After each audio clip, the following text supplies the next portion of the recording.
this is an example here. I will create Excel dashboard, VLOOKUP, and pivot tables and chart. So it's very specific to the skills that they do.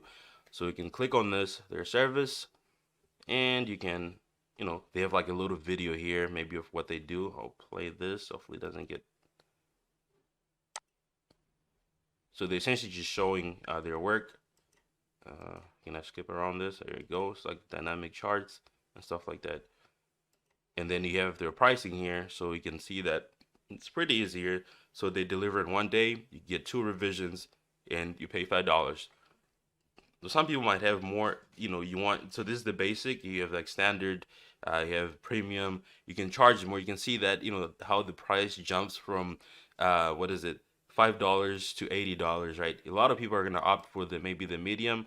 Most people want to, get like their money's worth. They're never gonna really do the $5 or do like the standard where you get more revisions, where maybe it's more advanced as well. So yeah, so these are some of the things that people do on here. I'll show you something else here. So if you know how to do macros and pivot tables, so I just searched pivot tables. That's why it's just showing a lot of pivot tables. So you have this one here, this first one. I would do anything related to Excel, formulas, pivot tables, dashboard, graphs. So you can even see that they have clients here. So they have like 3 orders in queue, like 3 projects you're working on. So kind of like this, you know that this goes up to $30, pretty easy, and you have like a list of what they do.